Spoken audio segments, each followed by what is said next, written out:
the words that these realtors like to use, the 5 Lisbon sisters, over the course of 2 summers, every single one of them dies. All 5 of them. And the entire story is told by the boys across the street. It's not even told by the Lisbon sisters. So we really only know what these 5 boys from across the street know. And these boys, they grew up snooping on the Lisbon sisters. They would get those telescopes pointed at the Lisbon sisters' windows at night. They would try to get invited over to the Lisbon household to steal the sisters' diaries, the pictures. The Lisbon sisters have this incredibly mysterious aura to the boys because they're all blonde, they're all conventionally very attractive, and they're all kept cooped up in this house. Their parents are super religious and strict. They never let them out on dates with boys. They never let them out to hang out. The 5 sisters always feel like they know something that nobody else knows. They keep to themselves, and there's like this air of melancholy that just hangs over all the 5 sisters. They almost become mythical in the town. All 5 sisters, beautiful, they exude girlhood, and yet each one of them dies by self-exit. And the boys, they grow up 20 years later, and even as adults, as men, they can't understand why the girls from their childhood, the Lisbon sisters, would do such a thing. Why would they leave this beautiful life? Especially, why would they leave their beautiful bodies? I mean, it's not like they were bullied for being unconventionally attractive. Nobody gets the Lisbon sisters, mainly because nobody cares about the Lisbon sisters. They see that they are just passive objects that the world feels like they need to either conquer or consume, and that is it. That's how they feel about girlhood. There's a famous quote from the movie when one of the Lisbon sisters gets hospitalized after trying to, and the doctor tells her, "You're not even old enough to know how bad life gets." She's 13. And she just responds, "Obviously, doctor, you've never been a 13-year-old girl."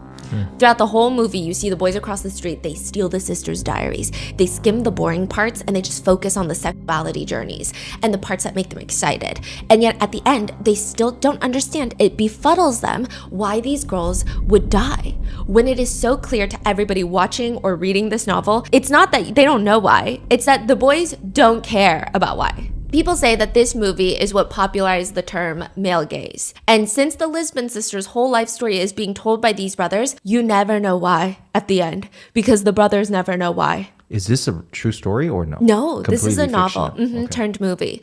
You never know why it happened because the boys never found out why. And 20 years later, it's almost like the Lisbon sisters are just this myth, this legend in their mind. It's not about who the girls were, what happened to them and why. It's all about who the girls could have been to somebody else. That's the whole point. They're more so grieving the loss of potential on what the girls could have provided for the neighborhood boys. Like perhaps one of them could have been the hottest wife out of all your friends, or like a loving wife that bakes the softest chocolate cookies. It's grieving the potential of how the girls could have fit into boys' lives later on, rather than grieving the loss of life. The boys also complain about how they, and ultimately, they're the center of the stories. These girls are just the side plots. They complain about how they never found out the reason to why. And it's almost like a mystery for the boys to figure out. It's not about the girls' lives.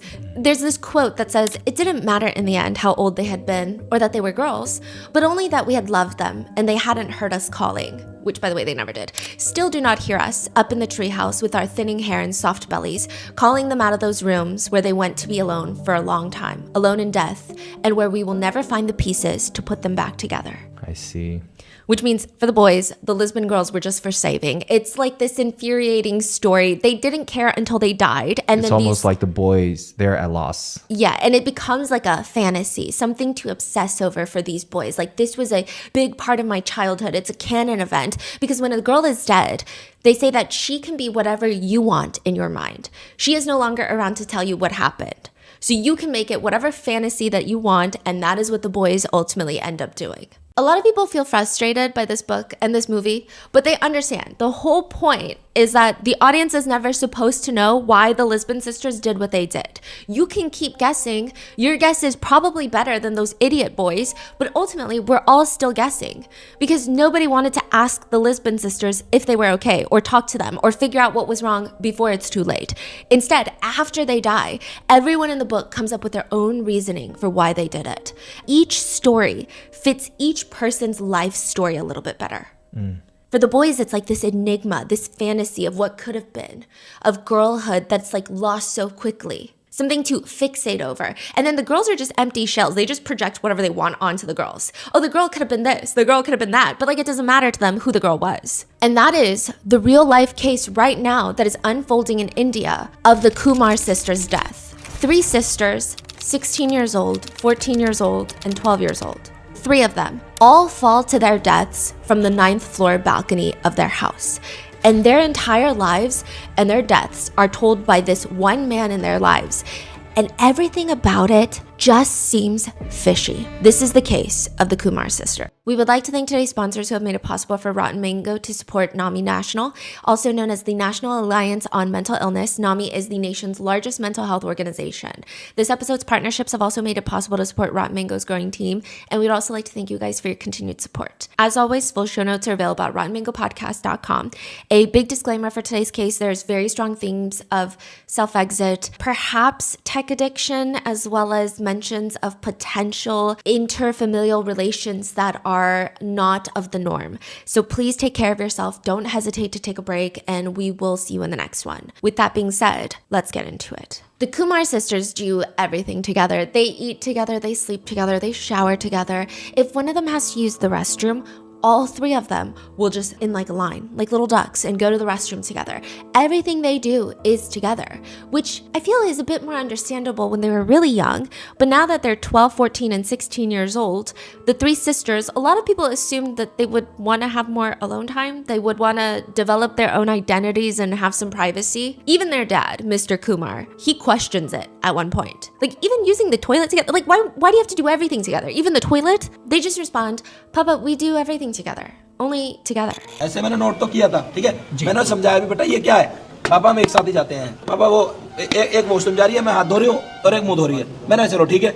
But it's not as if they are carbon copies of each other. It's not like 3 different individuals, but they all have the same personalities and they all behave the same way. They're each very different. Their grandma from their mom's side describes them as being, well, the oldest one of the sisters, the 16-year-old, very timid. You know, between mom and dad, if there was a fight between mom and dad, she would get scared, just completely scared. कभी जैसे नकन बंद हो गई झगड़ा हो गया तो वो डर जाती थी एकदम. She's the oldest, but gets the most easily scared, the most timid. And then the youngest one of the 3 sisters, the 12-year-old, also the same. Constantly timid, very nervous if there's any disagreements in the house. However, the 14-year-old, the middle sister, grandma says, very clever. Smart girl. Very, very clever girl. वो नहीं डरती थी.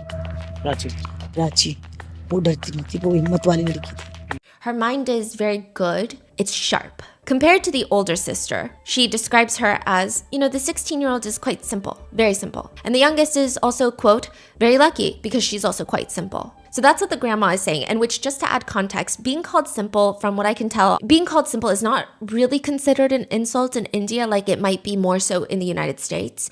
One Redditor explains, simple is actually a compliment. Usually it implies responsible, humble, and grounded. It doesn't mean too many desires, mostly a compliment in India. No one uses it in such a negative sense. So I guess like it would kind of ring true in East Asia too. Like you're not trying to do crazy things all the time and not sticking out of the norm. Like that's a compliment in certain areas. I can think of something in Chinese that's like... I know in America we associate it with being dumb. That's not what the grandma is saying. Yeah. She's not calling them dumb. Now grandma continues, but the middle sister, she's not scared. She was very courageous. But she has a tendency, according to her grandma, to, quote, get lost. Sometimes she would just sit and sometimes she would just not talk to us. It's like she's in her own little world. February 4th, 2026, at 2:15 a.m., all 3 Kumar sisters will be found dead. There are a few justifiable reasons why one might be out perusing the neighborhood at 2 a.m. in the complete dark, one of which does not include standing still, body stiff, just staring up at the sky. An elderly neighbor is walking back home and he comes across one of the younger neighbors, maybe in his 20s, younger compared to the elderly neighbor, and he sees this young man just staring up at the sky as if he's in a trance, as if a UFO carrying 3-headed horses is about to descend upon the neighborhood. So this old guy is following the neighbor's gaze up, 80 feet up until he hits the 9th floor of the apartment building. And maybe the older neighbor's eyes aren't so good because it's very likely that he hears it before he sees it. It's like 3 explosive, almost gunshot noises. And now, at the bottom of the building, on the ground, are the three Kumar sisters. The neighbors are all gathered around. Anyone who is still awake inside the apartment building, they're all now waking up their family members. They're all heading downstairs, including the Kumar parents. Initially, the story seems like, and this is according to the younger neighbor who had been staring, he says he stopped on his walk because it was very odd. He saw these moving figures out on a balcony late at night, and the way they were just moving about just seemed odd to him. It's in the dark, no light. It just didn't feel right. Quote, और मेरी नजर इसीलिए गई क्योंकि 2 बजे अगर light किसी का ऑन हो तो थोड़ा सा और नहीं वो लगता है और बालकनी के ऊपर अगर कोई चढ़ के बैठा हुआ हो तो ऑटोमेटिक डाउट तो फील वैसे ही हो जाता है. He states that he believes initially that one sister was falling from the balcony and the other two tried to save her and fell too. Whether it was intentional or not, he cannot be sure. Planning एक की थी. मुझे तो यही दिखाई दे रहा था कि प्लानिंग एक की है और बाकी जो है उसे बचाने में गिरा है. So that instantly brings up a few theories. One of the three sisters fell accidentally and the other two fell accidentally in an attempt to save her, all accidental. This is completely ruled out by the fact that they left behind a detailed 8-page note beforehand. Wow. What kind of balcony? Is this a balcony that you have to climb up to get? You would have to get a stool and then climb on top of the stool and then go over the railing and then... How is that accidental? Yeah. Even the first... Perhaps you could argue maybe she was like sitting, she propped herself up on the balcony, which I don't see that to be feasible. But judging by the note, the whole accidental theory doesn't make sense. So the second theory comes about. One sister intentionally falls and the other two accidentally fall in an attempt to save her. But again, that's hard to believe because all three of them partook in this 8-page note. So then the third theory is, okay, one sister intentionally falls, the other two try to save her because maybe they thought the note was a joke, but when they realize it's too late, they're like, I can't live with this, so they also fall. But again, that doesn't make sense. Which leaves 4. The theory that all three sisters all went one by one and fell intentionally. But why? I mean, you get how, kind of, but why? The neighbor just saw, he doesn't know, he just responds, I don't know, I just saw all three of them jumping from the front. Before I could even understand what was happening or calling out, the whole incident was over. When the first one fell, they described the sound like an explosion. And then it happens 2 more times. When the sisters are rushed to the hospital, they are pronounced deceased upon arrival. They had fallen 80 feet from the air, so from the 9th floor balcony.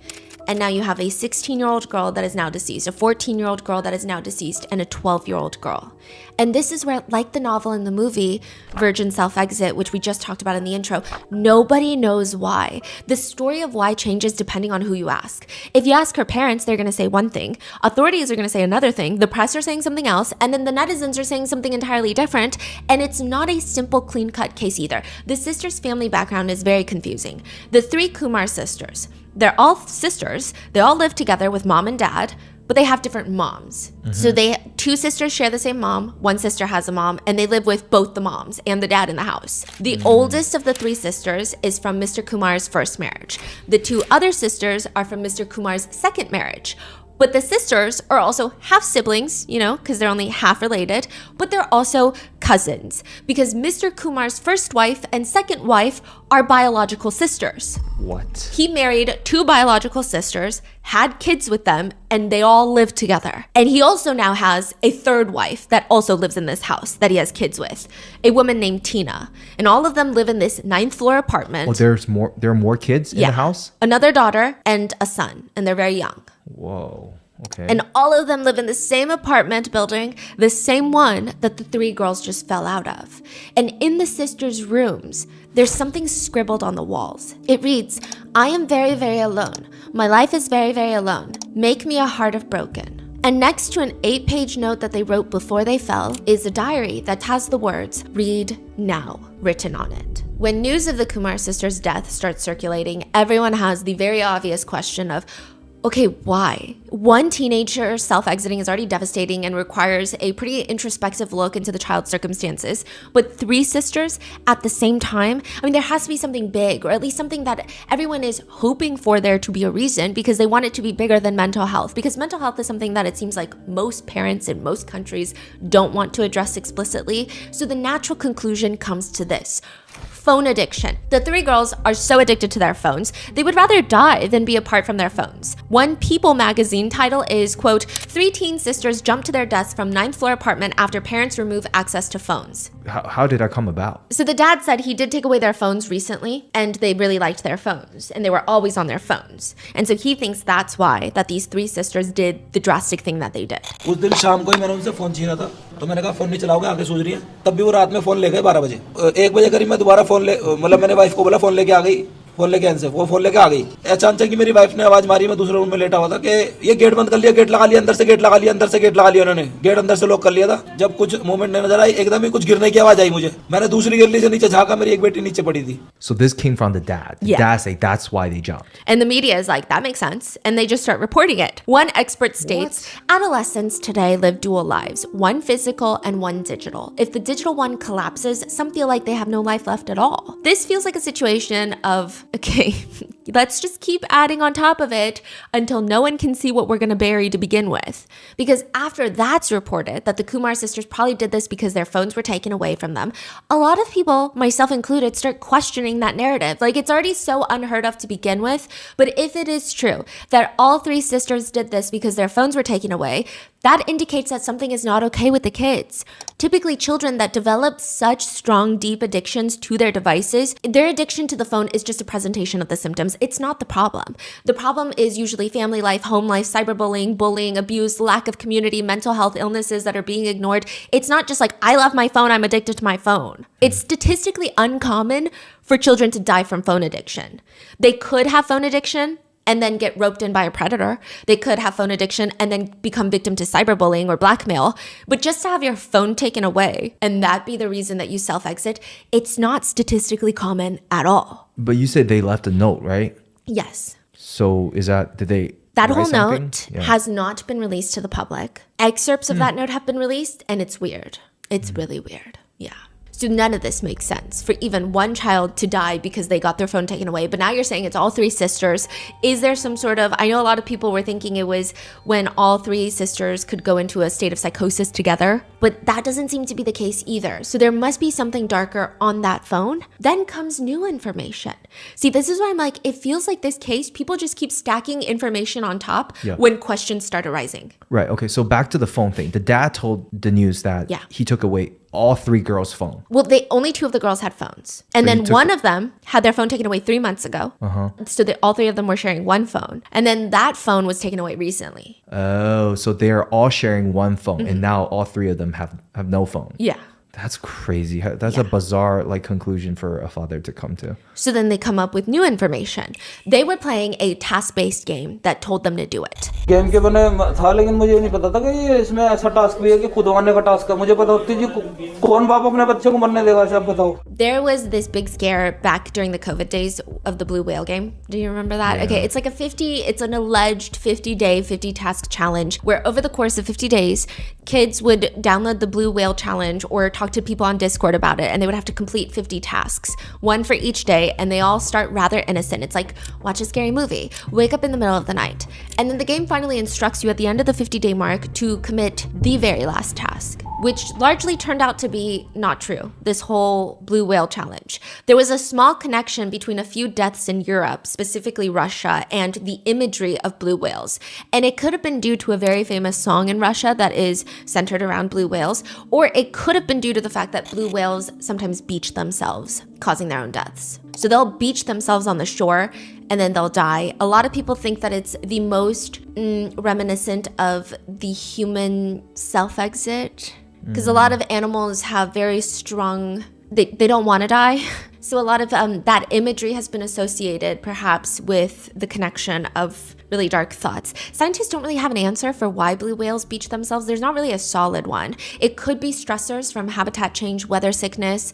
It could be illnesses lurking underneath. It could be really unfortunate situations where one beached whale gets stuck and starts sending out insane distress signals, which leads to a lot of whales coming to help, and then ends up sometimes dozens of them are getting beached. Really? Others say that they're getting disoriented by really strong naval sonar signals being sent to them, and they panic and they rapidly surface, and then it causes decompression sickness, which ends with them getting beached. Others have argued that it really depends on the geographical location, and then you can kind of fit one of the better theories around this very strange phenomenon. For a lot of people, it just sounds very human to beach yourself. That is the connection between the blue whale imagery and a few Russian teenagers who ultimately self-exited. Instead of accepting and turning the conversation of why these kids did what they did and talking about mental health, here comes this story of these children were being preyed upon probably by an online game like the Blue Whale Challenge. And that seems to be where this entire theory of this game existing spawns out of. It then leads to forums and a ton of Discord servers and Telegram group chats now trying to recreate the game. You're talking about Blue Whale. Yeah, a lot of people are like, oh my gosh, this Blue Whale Challenge exists. So then all of these people who want to be edgy teenagers on Discord, they start trying to recreate it and actually trying to start and make a Blue Whale Challenge. There was even a Russian musician who confessed to creating the game, creating the challenge, but everybody says, yeah, he's just saying whatever because his entire marketing scheme for the past however long his career has been around is to create shock content and then push people to listen to his music. Outlets like the BBC question if the Blue Whale game, as we know it, ever even really existed at all, but it was one of the biggest scares in 2019. That's interesting. Yeah, Wow. so alas, a new story emerges with this case. They were involved in one of these task-based games. That is what Mr. Kumar is saying about his 3 daughters, the Kumar sisters. Gaming के चक्कर में कराई है gaming task पूरा करा जी कौन सा game खेलते हमें तो ये भी नहीं पता था वो आया ना वो जो फोरेंसिक टीम ने बताया जी हमें सारी वेरिफिकेशन करके तो ये गेमिंग का सारा So again, this comes from the father. Yes. The father is saying they're playing. Yes. He's just telling the authorities like they were playing these task-based games and the task probably told them to do this. What? Not a single one of the 3 girls thought, okay, maybe this is too far. Like maybe this isn't a game that we should play. Also, what game were they allegedly playing if the Blue Whale game isn't even a real game? Furthermore, if these kids are doing task-based challenges that only escalate until it becomes this sinister, would it not be safe to assume that there would have been other signs? Yeah, they've been doing a lot of Bizarre challenges, tasks. right? Did the parents not notice anything strange? They wouldn't even call each other by their given names. That's what the parents say. They would pick names from TV shows or movies that they watched, and they would start calling each other those names, like Maria, Eliza, and Cindy. Those were their new names. Their parents report it's like they were living in a parallel world where their parents, friends, everyone just was shut out so they didn't have to come back to reality. The girls would spend 20 hours a day on their phone, which, why didn't the parents stop them? We don't know. Their dad says, I didn't know about the game. हमें तो आज पता लगा कि वो task चल रहा था कि वो उसमें एक ग्रुप बनी हुई थी कि जी मैं एक सीनियर हूँ वो उसके ऑर्डर मान रहे थे मैं सोच रहा गेम खेल रहे हैं जी कोई I just knew they were on the phone. I didn't know about the game. I didn't know that the game instructs them to end it. Did you say 20 hours a day? Yeah, They sleep 4 hours and then just stay on the phone for 20 hours? that's what he says, but I don't know. What is he talking about? Now he says, tell me what kind of father would let their daughters die?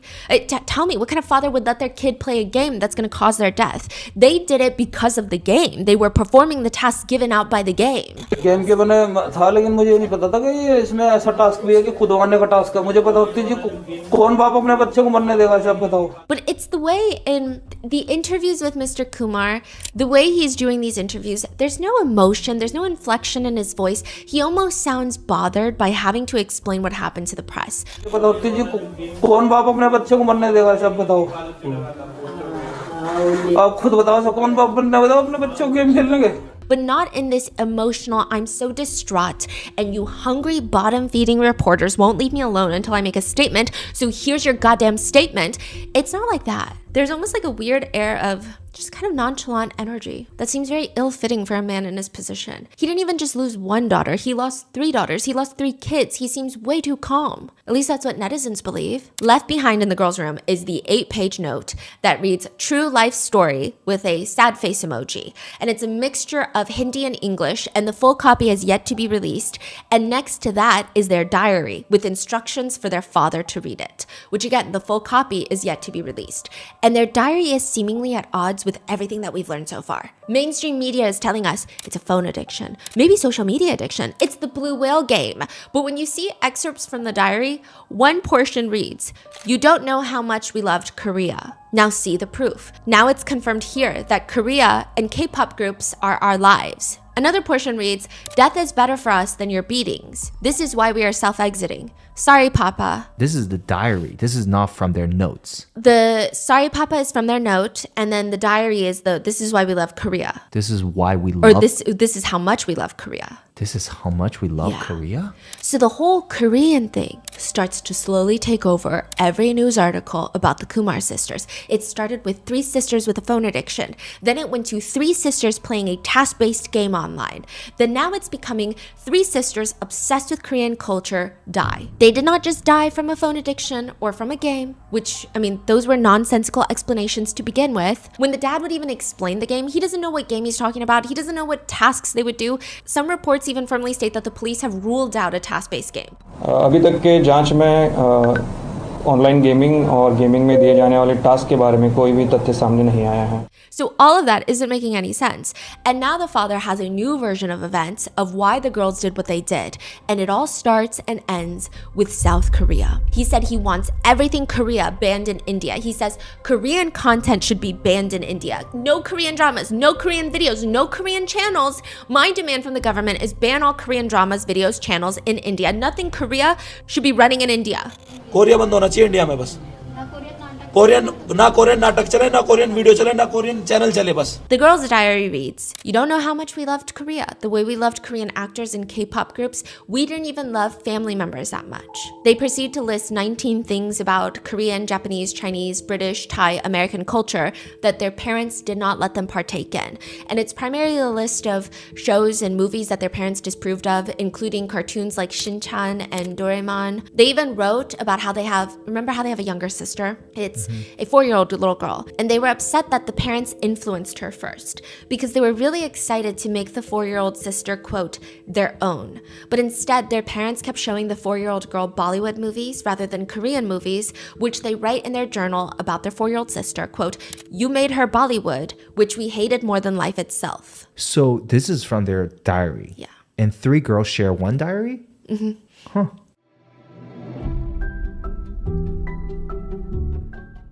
A few weeks back, a family friend was rear-ended. She kept hesitating about calling a lawyer because she didn't want to seem like she was making a big deal out of nothing. But here's the thing. If you've been injured in an accident, you should not let assumptions prevent you from going after fair compensation. Your recovery, your family stability, your ability to pay bills and move forward with your life matters so much more than maybe I'm being dramatic. Morgan & Morgan is the largest law firm in America, and they've successfully recovered over $30 billion for their clients. And when it really counts, they don't back down. Their team includes over 1,000 attorneys working across the country, giving them strength and resources to help you get your life back on track. Hiring the wrong firm can be disastrous, but hiring the right firm could substantially increase your settlement. If you've been hurt due to the negligence of someone else, you can check out Morgan & Morgan. Their fee is free unless they win. Just click the link in the description below or visit forthepeople.com/rotten. That's forthepeople.com/rotten or dial pound law 529 from your phone. This is a paid advertisement.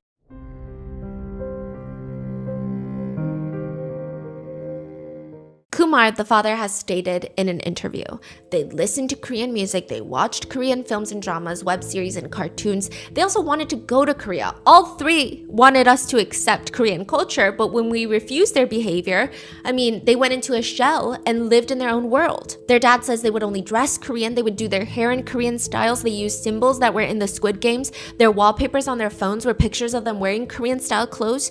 According to one report, their dad tried to hire them a tutor, but all of that kind of goes down the drain when the 3 sisters introduce themselves with their new names, Maria, Lisa, and Cindy, which, okay, it's fine, whatever. The tutor assigns the girls homework. They fail to bring back the homework. The tutor says, "I sought to know the reason why, and they gave me a really weird answer, that they had been adopted from Korea and China." But she's like, "What does that have to do with your homework?" So she brings it up with the dad, and he's like, "Oh yeah, they're just so obsessed with Korea." I feel like there's something missing because everything just sounds so not real, unrelated. Yeah. Like, what does that mean? Like, sure, like you can be obsessed with Korean culture and K-pop and all that, but like... And that's why I think the book and movie Virgin Self-Exit, it reminds me so much of this case is because it seems like everyone who is explaining the girl's actions don't know a thing about what it means to even be a young girl. Like, oh, it's a phone addiction. Oh, it's a task-based game that we have no proof of, but like it must be a game or something because isn't that what the kids are doing? They're like playing games. Oh, they loved K-dramas, so... telling you they wanted to be Korean and it's weird. Like, it's very like, I don't think you understand what these girls are even thinking about. And these different theories all came from the father? It seems like they start with the father.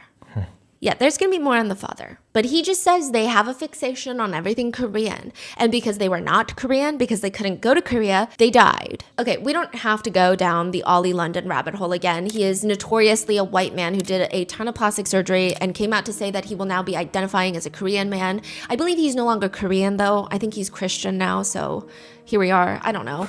I mean, it's not unheard of for people to claim that they are no longer the ethnicity that they are. It's weird, but it's been done before. And with the recent rise of people being fascinated by Korean culture and more dangerously, people fetishizing Korean partners, it's not the most unheard of thing. However, it does not make sense that three sisters would die because of it. It just doesn't make any sense at all. Like, sure, you can have that as an indirect reason, such as they wanted to be Korean and underwent surgery but died on the operating table. They wanted to be Korean and tried this underground black market pill that someone sold them that would make them Korean. They wanted to be Korean, so they got kidnapped by someone who promised to take them to Korea. But not just, they wanted to be Korean. Period. That's it. That's how they died. Like, there has to be more to it. It doesn't make sense. Yeah. It's reported to the police that the night of their deaths, the sisters had taken their mom's phone to try and use it to get back onto the Korean games they were allegedly obsessed with. We don't even know what game really. So now it's not only a task-based game, it's a task-based Korean game. Okay, so the dad is like, yeah, they were trying to get back on that Korean game. What does task-based game even mean? I guess it's you do tasks in real life. Okay. Like the Blue Whale Challenge is like you get tasked in real life. It's not like, hey, go on this game and you get to make your own little character on the game. So that's not even like a mobile game. That's like a Discord game with someone. Mm-hmm. Okay. Interestingly, though, when police look into the mom's phone, there's no evidence of any sort of game or app being used that night. So either the girls were unable to get on the app, or maybe this story doesn't make any sense. When their dad took away their phones, they wrote in their diary, "Sorry, Papa, Korea was our life. How did you even dare to take this from us? We love Korean. Love, love, love." And it seems like Mr. Kumar firmly believes that Korea is the reason that his three daughters are gone, judging off of the way he's doing interviews and what's been found in their diaries. He tells the press, who naturally have a lot of questions, they even created a whole YouTube channel dedicated to K-dramas. They had about 2,000 subscribers, but 10 days before their deaths, they deleted it.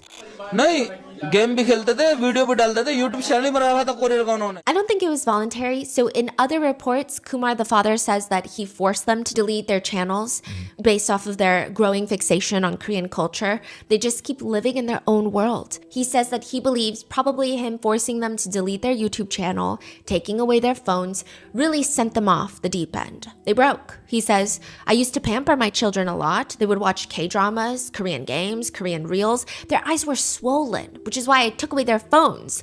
They were angry about this. Is taking away your child's phone a sin?" पूरा समय देते थे लेकिन वो छुप के कर रहे थे क्योंकि वो डरते थे मैं फोन छीन लेता था आंखें सूज जाती थी उनकी फोन चलाते चलाते उनकी आंखें सूज जाती और वो मेरे डर के मारे रात 12 बजे से 4 बजे तक फोन चलाते थे. He says the night of their deaths, around 10 p.m., so only 4 hours before they passed, he spoke with the girls, and he says before he went to sleep in his room, he asked the girls, "Did you guys eat dinner?" They respond, "Yes, we want to go to Korea." Mr. Kumar says they insisted on going to Korea again, but I told them we are Indians and we should behave like one instead of adopting a foreign culture. And he says that they could not live without their connection to Korea, which they only got through their phones. And maybe it's the way that the family and Mr. Kumar specifically have spoken about this incident. The mothers, I mean, they've been largely out of the public eye, but it's the way that he just keeps saying it's Korea, it's a Korean obsession. Maybe he is trying to say that the girls fell into a deep depression because they were unable to have a Korean connection or be Korean. Maybe he's trying to say it's depression, but it just comes off really confusing. One comment puts it heartlessly. What? So the girls wanted to become Korean, and the father said they have to be Indian. This is so confusing and like funny. I don't know why they said that, but that's what the comments reads. When Koreans read this too, I'm sure they'll also be confused because as Indians, we're so confused. It seems to me that the girls thought Korea was some kind of paradise in which characters and happenings of their games were literally true. Such fantasies are becoming common amongst growing kids.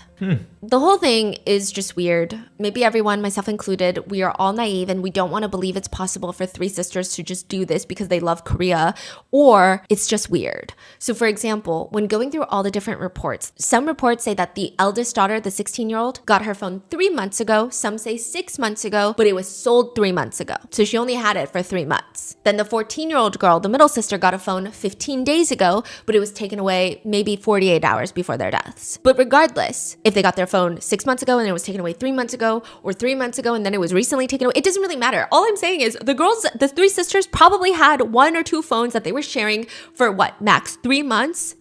It's kind of bizarre to think that they would create such a strong universe inside of their phones, inside of their heads in that time span, that they would come to such a fatal decision at the end because of addiction. Furthermore, one comment online puts it really well. Sure, yeah, the kids might be addicted to their phones, but that's not why they did what they did. There's definitely a bigger reason why. They had to rely on apps for emotional support. Why did nobody bother checking up on them? But what's even stranger is that in that interview, their father says that they had been addicted to this Korean task-based video game for the past 2.5, 3 years.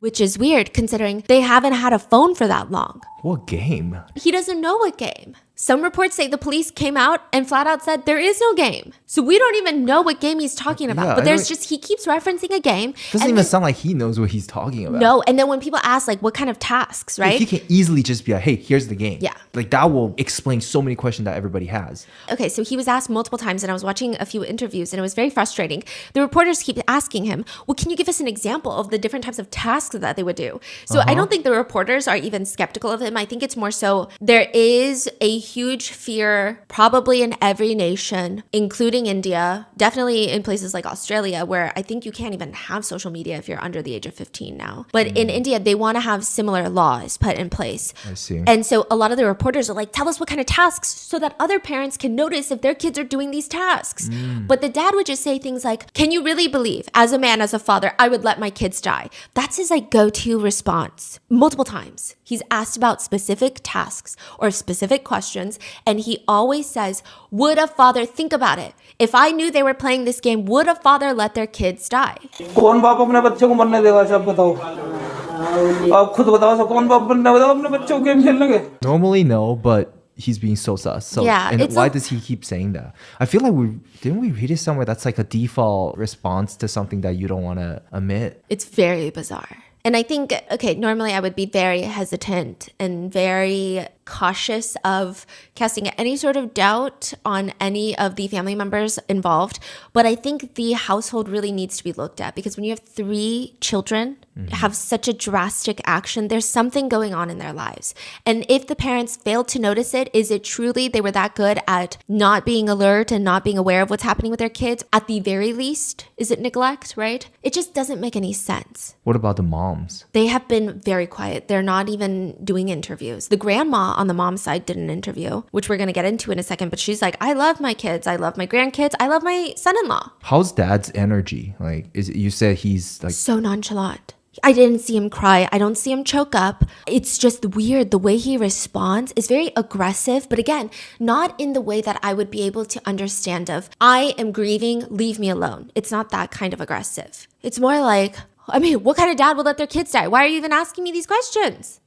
We need to ban Korea. Like, it's very like that. it feels like he's like trying to point finger at someone or something. That's not him. That's not him, but everything he points at It's just weird. doesn't stick. There's Yeah. no logical reasons to think that's the reason. And that's why I think we keep getting new things to try and stick onto. So phone addiction, video game, and now Korea and Korean video game. Right. He says that they were playing this Korean video game for 2.5, 3 years. We don't know what game. And they didn't have a phone for that long, so we don't know how they were playing. Maybe they were using their parents' phone to play, but we don't know about that either. Because remember the night that they passed, they took their mom's phone and they tried to use the game. Police took the mother's phone, ran forensics on it. There was no evidence of any game being accessed. So did that made up that story then? What's going on? I guess he could argue that they tried to get Delete the it? game. Oh. But they couldn't get the game, or it was password locked. I don't know. But also, it just doesn't make sense. How are they playing for 3 years, but then they didn't have a phone for that long? But then when you check the mom's phone, she doesn't have the game. So where were they playing this game for 2.5, 3 years? Nobody even knows what game they're talking about. And there is a list of video games on the girls' diary that they wrote about loving, because they had all these lists of all the shows that they love, movies that they love that their parents don't like. And it was a list of games that are on the horror side. Now, these are completely legal, normal games, just horror-themed games that anyone of a certain age can play. They certainly don't tell you to do things in real life. If anything, they'll just make you have kind of a scary dream at night. Poppy Playtime, The Baby in Yellow, Ice Cream Man, Evil Nun, Ice Cream Game. Like, these are all, you can get them on Steam Deck. They're not black market. I gotta download from a Discord server. Not black market, but like you get it. Like, they're so niche and weird. Like, just regular schmegular games? Yeah, probably put out by some of the biggest gaming companies in the world. It's not these super niche, we don't know what's going on inside this game. And the girl wrote it because the dad banned them from playing it, or doesn't? Just disproved it. Yeah. Right, I see. But they didn't write any sort of game that is very Blue Whale. interesting. Yeah, it sounds like the girl likes to play video games, and the girl likes K-pop or Korean TV shows, and the dad doesn't like any of those. So like Korean shows, no. Gaming, no. In his mind, he turned this into they want to be Koreans and they are addicted to these Korean games because their diary are very normal teenager behavior. Yeah, it's weird. It's like asking his dad to explain video games. Yeah. It's just fishy. Something is off. Something feels wrong about it, especially when you factor in all the other oddities of this case. Like how one page in the girl's diary reads, "Do we live in this world to get beaten by you? Death would be better for us than these beatings." Another excerpt in their diary reads, "The mention of marriage caused tension in our hearts." Who are they getting beaten by? Who and why would they be getting married? They're children. They're 12, 14, and 16 years old. And they're not the first ones to die from that balcony. Almost a decade ago, in 2015, another woman had fallen from the same exact balcony. She was partially clothed and she let out a big scream before falling to the ground. It is reported that this was the live-in girlfriend of the father, Mr. Kumar. So he's got 3 wives and a live-in girlfriend that also died in 2015.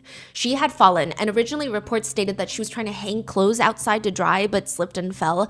Ultimately, most mainstream outlets seem to agree on the fact that the police closed the case, stating she self-exited. When the father was asked about his live-in girlfriend that died in the very similar fashion, he just responds, "I don't want to talk about this." That's crazy. So what is the cause? Is it video games? Is it Korea? It can't all be a coincidence, right? Netizens don't think so. One comment reads, "All these explanations of their deaths look like a bunch of buzzwords thrown together. We gotta look at the history of the family." One netizen comment reads, "The Blue Whale game itself was a case of mass hysteria. There's very little evidence of such a game existing. Most of the victims are just really sad teens, and most probably their parents were giving police extremely false leads. This seems to also be the case here. Even though it might not be the parents' fault, but many times parents are negligent towards the mental health of their kids, hence they might put blame on some game to escape from taking responsibility." Another comment reads, "Obsession with Korean culture is just a symptom. The real issue is loneliness and isolation." And I think netizens would be less skeptical if the girl's father took responsibility for maybe not being as present in the girls' lives, but he just keeps blaming it on everybody else. He says, quote, "I have no fault here. I took care of them. Maybe the only mistake was providing a phone, and through the phone they got connected to the Korean world."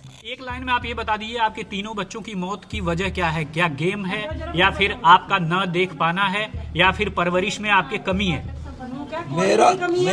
मेरा कोई वो नहीं है। मेरा पूरा वो था। मैं बच्चों को पूरी केयर करता था। बस ये कि मैंने थोड़ा सा ये डिले करा कि उन्हें फोन प्रोवाइड कराया और फोन के जरिए वो कोरियन से जुड़े। But when you dig deeper, there's way more to it than just K-dramas. The girls dropped out of school in 2020. They weren't going to school ever since. They haven't been homeschooled. They were not going to socialize with other kids. They had zero education for the past 5 years. Their grandmother on their mom's side states everyone loved them. They were good girls. They had good values. They used to study and write and everything, which could be true. They could be self-learning, but I'm not sure how productive that is. Just a few months before their passing, like I said, their father had hired a tutor to privately tutor the 3 girls. All 3 of them stopped going to school in 2020. Yeah. That's crazy. The youngest one's only 12. That means she hasn't been since she was 7, like first grade. Yeah. What's the reason? Did the father explain? No. He says that he did try to get a tutor for them 3 months before their passing. And that tutor has now come out to say, I mean, I didn't spend a lot of time with them, but they were very weak in their studies. At their age, they couldn't even do basic calculations. Even the 16-year-old, they could barely recognize numbers. Quote, they couldn't even copy numbers or letters from textbooks. So like I said, they refused to do their homework. The tutor is like, why didn't you do their homework? They said, we were adopted from Korea and China. The tutor is like, I don't know what's going on, but I don't think you need a tutor. Like maybe you need something else. So she actually, for the first time in her career, returned the money back to the dad and was like, I don't know what to do. I don't think I can be their tutor. Whoa, I feel like there's something so dark going on. The father tries to argue it's because the girls don't do anything that has nothing to do with Korean culture and they only want to talk about Korea and be in Korea and be Korean. But some people say, no, it's more than that. Look at the dad's financial history. The Kumar family lives in a gated community, which I would say naturally creates an environment where everyone gets to know their neighbors a lot better, unless you are the Kumars. One neighbor says, I rarely ever saw the kids and I almost never saw them interacting with other kids in the neighborhood. I never even saw them going to school or to the park. They were just isolated. I don't know if they would go as far to say that they were hidden, but it does seem like there was some intentional effort being made, maybe by the kids, the family, or both, for them not being outside. Another neighbor says, I don't know, they spent most of their time just confined in a single room. We never saw them outside. The whole family kept to themselves. Here's why people don't think it's the girls choosing to self-isolate though. People in the neighborhood point to the fact that Mr. Kumar used to be a very successful businessman, but he recently got into debt stock trading. And ever since then, he did not like interacting with people. And he would do this thing where he would never hold his head high. He would wear a face mask everywhere he went. It doesn't matter if it's no longer COVID, if he's not sick, if it's hot and humid outside, it doesn't matter. He's always wearing a face mask. And it seemed like there was some sort of embarrassment laced in there. The history of the father, Mr. Kumar, is not squeaky clean. He's illegally married to multiple women, 3 women. This is not legal. More on that later, but he works as a stock trader. Unfortunately, he is one of those stock traders that would probably be the best at stock trading if he never traded. He would probably make more money never touching the market than touching the market. He's deep in debt. Some reports say that he's $115,000 in debt, which would be an astronomical amount. If you factor in that area, the average annual salary is $5,000 to $8,000 a year. He later claims he's not $115,000 in debt. He says it's only about $10,000 to $20,000, which is still a lot. He's deep in debt. He has to support 3 wives that he lives with. He has 5 kids with them. So you have the 3 sisters that passed. Then you have 2 other children that he has to take care of. And having multiple wives, let alone wives that are biological sisters, all living together, raising kids together, is not normal. We spoke with our Indian researcher and he says, yeah, it's not normal. It's also not legal. Sister wives. I mean, they literally are sister wives. So the grandmother, this is the sister wife's mother. She describes it. Well, when he was married to one sister, the other sister fell in love with him out of her own free will. And the original sister that married him was unable to conceive for a while. So Kumar and the second sister get married with the intention of having children. मैंने कोई बात नहीं, उसका नहीं हो रहा तो 2 बहनें मिल करेंगी और बच्चा अच्छा हो जाएगा तो उसके भी जरिया रहेगा. फिर सुजाता के हो गया था. But then the original sister ends up pregnant, and then the other sister ends up pregnant, and they're all just getting pregnant. And the mother of the sister wives say, I said it doesn't matter. 2 sisters will live together, and if they have a child, then there will be a means for that too. So she kind of believes that it's okay considering the original sister was an arranged marriage with Kumar. She believes, there wasn't a lot of love there. It was more arranged marriage. And then the second sister, they fell in love with Mr. Kumar. But I still think that's really alarming. And it seems like everyone in the area must have known what was happening in that house, but perhaps everybody just approached the subject with not my business, not my problem. Or maybe they thought as long as everybody's happy, who are we to judge? But the wives were not happy. May of 2025, 2 of his wives walked out and went to the police station. And then he went to the police station to report them missing. Eventually they returned to the house and nothing came of it. But this is not a family dynamic that people are jealous of. There's clearly turmoil there. We're not sure which of the wives walked out. We're not sure about anything, but this is not a healthy family dynamic. One person comments, according to the Hindu Marriage Act, you can't marry another woman if your first wife is alive and you haven't divorced her. How did this man marry multiple times and all of them are living together? But there is an interview with the grandmother, so the sister wife's mom, and she says, my daughters were good and my son-in-law was good too. मेरी बच्ची अच्छी थी और दामाद भी अच्छा था मेरा, बेटियां भी सही थी. लेकिन पता नहीं उसके बाद क्या हुआ क्या नहीं, मुझे नहीं मालूम. What was he? Netizens have been skeptical of his largely unemotional appearance in all the interviews that he does. He keeps rambling about Korean video games, Korean shows, and not providing any sort of details about what happened to his daughters. What show? What game? What anything? When asked about it, he just keeps diverting the conversation. Then a neighbor comes out to report something really odd. They say the night of the girl's death, everyone who was awake in the apartment building heard a commotion. Others woke each other up, but it seems like there is evidence that the father looked over the balcony first, and he saw that his daughters were deceased.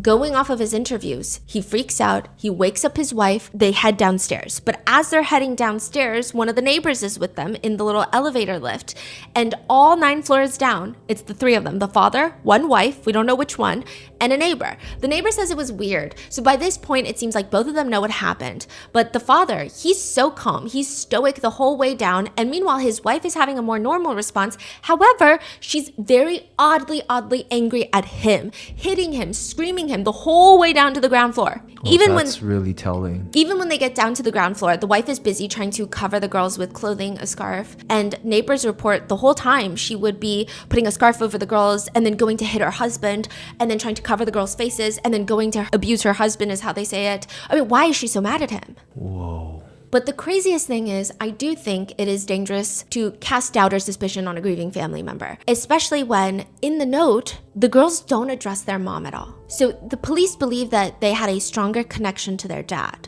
So they'll write things like, "Sorry, Papa," on their note, but it doesn't make any sense. Do we know these notes are from the girls? It seems like it was written by them. All of it is not adding up. It's very odd. And a lot of the people in India are just wondering, why are we not getting the full note then? Yeah, exactly. Because all of this is weird and it's creating a lot of hysteria. So I was browsing on a lot of Indian subreddits, and Indian netizens are saying a lot of the older generations, they're latching onto the mainstream titles of, oh my gosh, phones are killing the youth. Which, I mean, to some degree, maybe there is truth there, but not to this level. Oh, it's a Korean video game. A lot of people were protesting Korean media.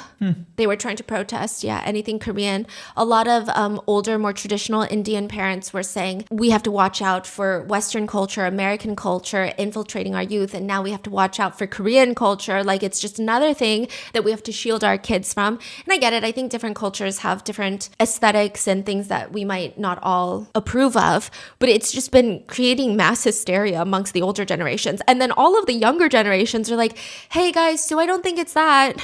Something weird is happening here, but no one wants to listen to them. So all mainstream media talking about our Korea video game. Yeah, I guess it's a more catchy title even in the US of like, can you believe these girls wanted to be Korean? Haha, K-pop. It's been like that vibe. That's the energy. That's crazy. And I'm like, I really don't think that's at all what is happening here. But a lot of netizens have come to some sort of conspiracy with the father. They think either there must be some sort of abuse or at the very least severe neglect in that house to cause the girls to be at such a state in their lives. Others are pointing to the fact that you have seen a lot of children be victims of alleged CSA who are isolated from their peers, who don't go to school, who might still have fond feelings towards their abusers. And these are all just allegations and conspiracies online, which again, I would never even put in this episode had the interviews of the father not been so bizarre. And just